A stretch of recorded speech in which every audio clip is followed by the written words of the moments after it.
Good morning, and welcome to the Unitarian Universalist Society of Schenectady. I am Jeff Lundy, and any pronoun works for me. I will be your worship associate today, assisting Reverend Joe Cleveland, he, him pronouns, as he leads today's service. Wherever you are in your journey of finding truth and meaning, whether you arrive joyous or with a heavy heart, we are grateful that you have chosen to be here this morning. Once upon a time, I was a folk music impresario.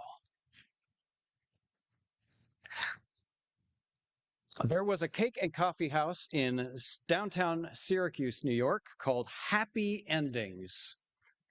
And I was taken on as the one who would book the musicians, handle the contracts, do all the press and promotion, and run all the concerts. I had graduated from being a frequent flyer at the Happy Endings Tuesday night open mic nights, and a faithful attender of concerts at the coffee house. Booking the musicians and handling the sound checks and promoting the concerts was sort of my next step in my folk music journey. Very soon after I started as a booking agent, I went to the North American Folk Alliance Conference, which is held every year. That year it happened to be held in Toronto. And while I was there, I met David Tamulevich, who wrote Ours is a Simple Faith, the song that I just sang. David was and still is an agent representing some of the biggest names in the world of contemporary folk music. He's worked with people over the years like John Gorka and Ani DeFranco and Holly Near and Peter Yarrow. I had contacted him a couple of times as a booking agent, and I think maybe I booked some of his one or two not quite so well-known acts. When I happened to see David walking the conference hotel halls, I boldly introduced myself, and he was so incredibly gracious. We found a couple of chairs nearby, and I asked if he had any advice for a novice booking agent at a little coffee shop, and we talked for a good hour. He just shared stories with me, his recommendations, his experience, and I was just incredibly flattered by his graciousness. And I tell you that, I guess, to tell you that David is a generous, compassionate, good-hearted guy, and that certainly comes across in the songs that he writes.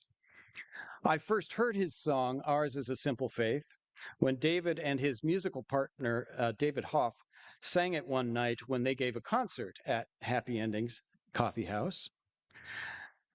The music of the contemporary songwriters and acoustic folk artists that I was immersing myself in at the time were feeding my mind, my heart, my spirit.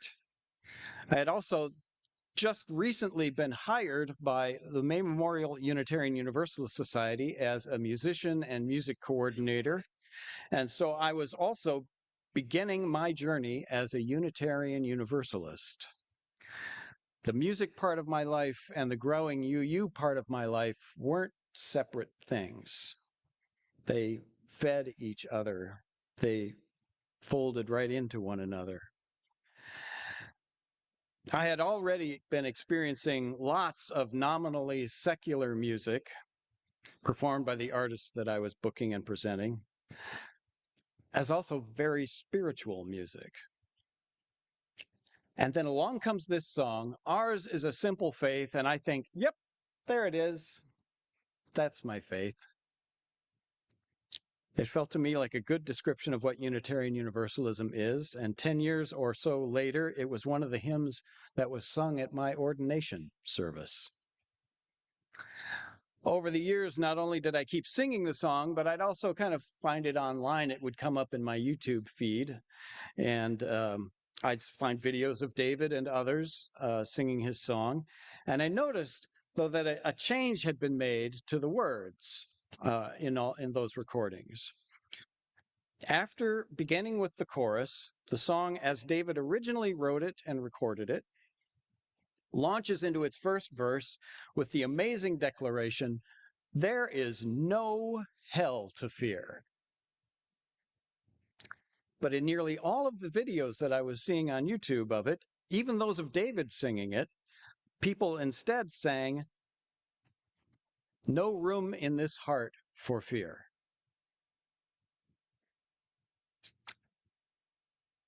According to the UU hymnal, Sing Out Love, which now includes David's song, I suppose it's not just a song anymore, it's a hymn. While touring, David had discovered that "there is no hell to fear" can be distracting to some of his audiences, and therefore rewrote the lines to cast the widest net possible. I guess I can imagine the conversations that David might have had with some concert attendees whose personal theologies might have been a bit troubled by someone declaring that there's no hell. And this song was starting to be sung in Christian church services, liberal Christian churches, to be sure, but I can imagine that even there might be some theological feathers ruffled by a "there is no hell" lyric. In a conversation that I had a few years ago with David, he told me that he prefers the "there is no hell to fear" lyric, but also, knowing David as I do, even as casually as I do, if changing a few words in his song would mean that more people would join in singing it, he'd be okay with that. Everybody gets to be included, and that's a worthy ethic. And "no room in this heart for fear" is a fine sentiment of the ideas in the Bible. For example, it's something that the Bible says maybe more than almost anything else: do not be afraid. I do have a couple of concerns about that as a theological tenet. One is that I don't think there's any denying that people sometimes feel afraid. And I don't think anyone should be encouraged to feel ashamed if they feel afraid. There really are real things to be afraid of. We don't have to reach very far at all to alight on that realization. Those of us who are transgender have lots of very, very real, very concrete reasons to fear the current federal administration. So do immigrants. To say to someone, "don't be afraid," to imply that they shouldn't feel afraid, feels to me often like a very purposeful ignoring or denying of real life situations. Our fears are real, and it is okay and normal to feel them. May we have a faith that holds us so securely that our fears never rule who we are. My second thing is this: the change from what David originally wrote means that what gets left unsung is a bold statement of universalist theology. And I'm a Unitarian Universalist minister. I kind of like bold statements of universalist theology. And can you imagine living in a country where such a thing would get sung on Sunday mornings? There is no hell to fear, no judgment day drawing near. Universalism starts with the idea of a loving God and goes on from there to reject the idea that some of us are destined for hell, because a loving God wouldn't do that, says Universalism. The idea of hell isn't consistent with a loving God. A loving, all-powerful, all-knowing God would not create somebody and then tell him, "oh, you're going to be tortured for eternity. You're welcome." Nothing you can do about that. It's going to happen. That doesn't make sense, says Universalism. That's not the God I believe in, says Universalism. In fact, says Universalism, once you commit to this universalist faith, you find yourself preaching there is no hell to fear, because a loving God will not leave you behind. If you want a hell, You'll have to content yourself with the hells that the people here create on earth for one another, that we create for one another. There's no judgment day drawing near where God is going to decide to give up on you. That's not going to happen. The Universalist series of Left Behind books. Have you heard about that series? Left Behind books? Yeah, they're blank in the Universalist version. There's just nobody here. Here is a statement of a radically loving faith. We won't ever give up on you. I was very excited when I saw David's song appear as a new and featured hymn in the online hymnal that the UUA has put out called Sing Out Love. And then I looked at it and I noticed that the There Is No Hell to Fear line wasn't there. It was no room in this heart for fear. So I mentioned this to a friend and I said, Lynn, you might know this person. They left out when it's my favorite part. And Lynn said, well, have you talked with them? Huh. Amazing. Yeah, I guess as enjoyable as it might be for me to complain self-righteously about something for months or years on end, I could just talk with the people involved and see what's going on. So I sent Erica Hewitt, the Sing Out Love team leader, an email saying, I think we should give people the option to sing this original line in the song, There Is No Hell to Fear. And Erica replied, I don't know, what felt like immediately to me, saying, oh, yes, our team agrees with you. Thank you for catching that.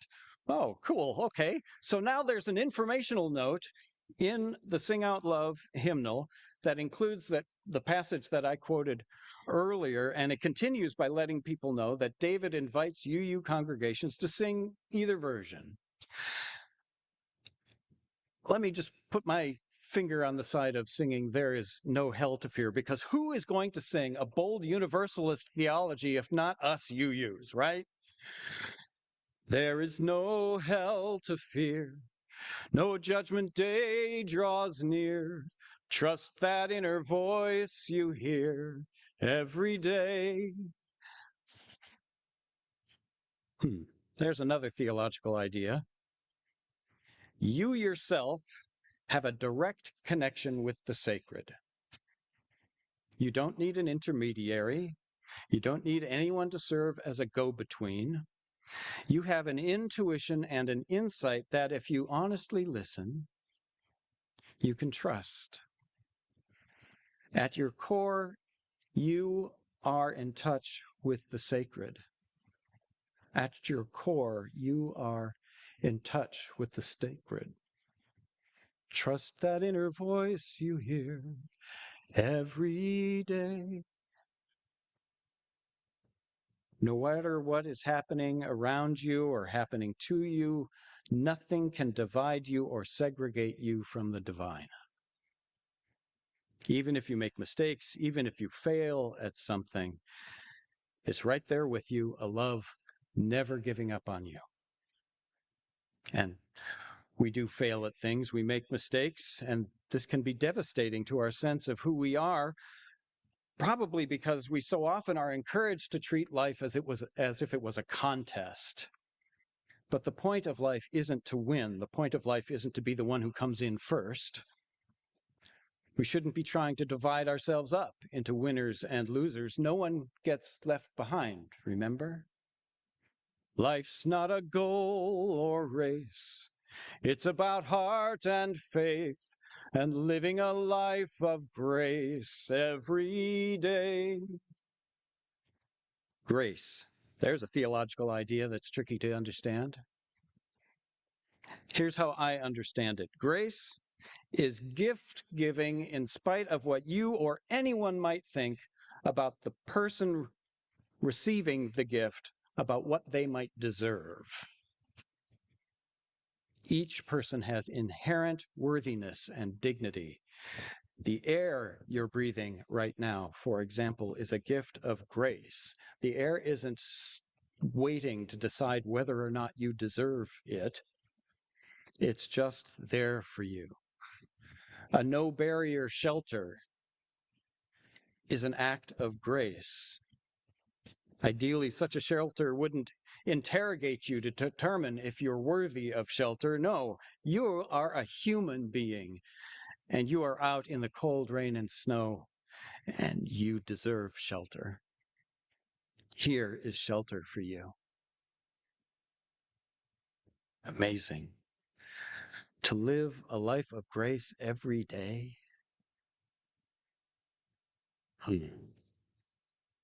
Maybe take a moment just to wonder, what grace might you offer to someone today? What grace might you offer to someone this week?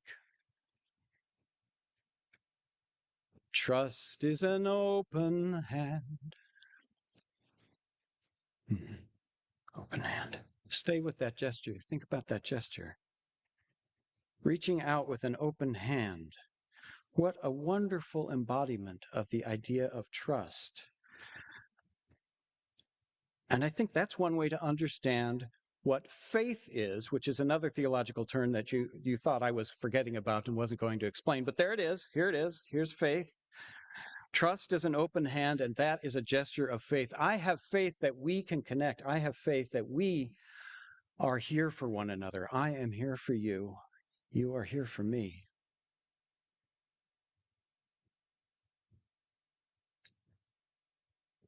That's a big idea, really.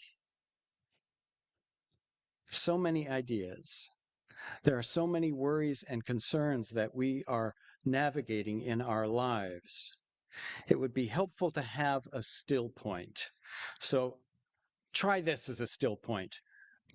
Be rooted in the land. Put your faith and trust there. When the Buddha was beset by demons under the Bodhi tree before he achieved his awakening, he was challenged by those demons saying, "Who do you have that would be a witness for you?" And Buddha reached down to the earth. The earth is my witness.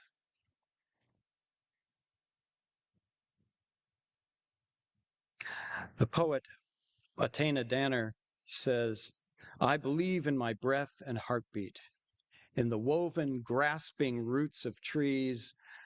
I may not see or hear how things move underneath. Still, I believe. Still, I have faith," I say. Trust is an open hand, making an honest stand, rooted here in the land every day. Live in the mystery, seeking the harmony here between you and me every day. Ours is a simple faith. Ours is a simple faith. A confession. I hear that phrase, ours is a simple faith, and I hear this voice going, "How simple is it?" Is that just me? I hope that's not just me. That gesture of reaching out with an open hand, that's a simple gesture, right? But it's simple to live a life of grace? I don't know. Some of this feels pretty difficult, challenging, complicated. And sometimes there is a force in society or in a profession that says, to be simple is to be unsophisticated.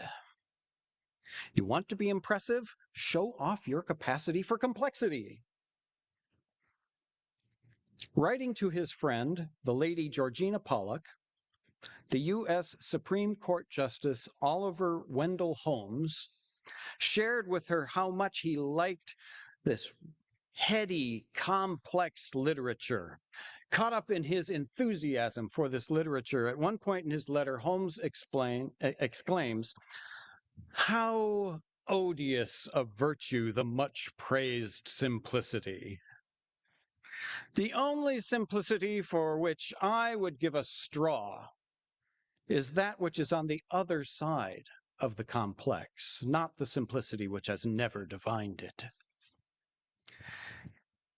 And I think Holmes, at that moment, hears how he might be a little pompous in that, maybe a little prideful, because the next thing he says is this, with which remark I shut up, only adding that I am simply and affectionately yours, O.W. Holmes.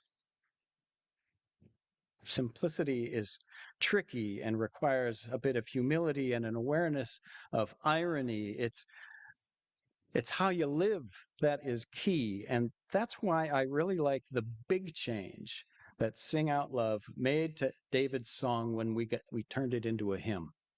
David gave this his blessing. Unitarian Universalism is a faith that values not just growth, but transformation. That hardback hymnal that's in the pews there near to you is called Singing the Living Tradition. Not the static tradition, the living tradition. Ours is a living faith. Ours is a living faith. Life is a short embrace. Heaven is in this place every day.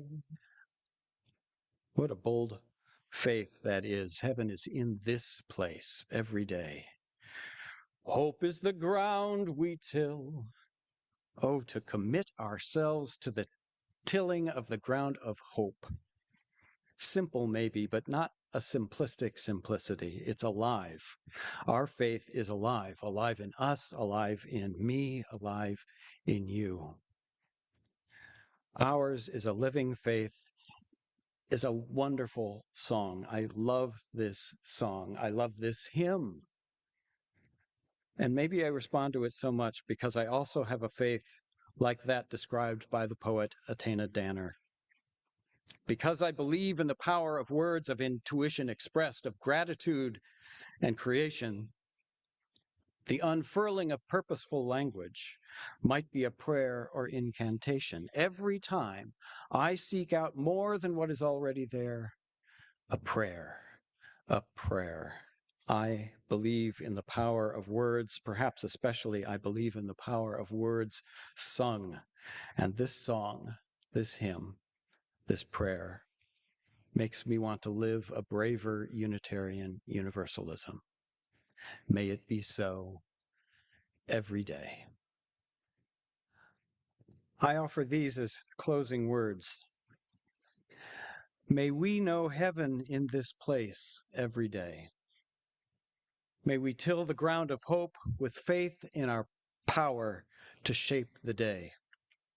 May we not live to win or race. May we live with heart. May we give ourselves to love and not to fear. May we live lives of grace every day. May we live with open-handed trust. May we live open to mystery and wonder. May we live seeking harmony with one another and our world. May we have faith that there is a love that gives up on no one, not even us, not even you. May we not be afraid to live our living faith every day. So let's sing as our closing hymn from the Sing Out Love hymnal, Ours is a Living Faith. Please rise in body or spirit. Let's sing this together.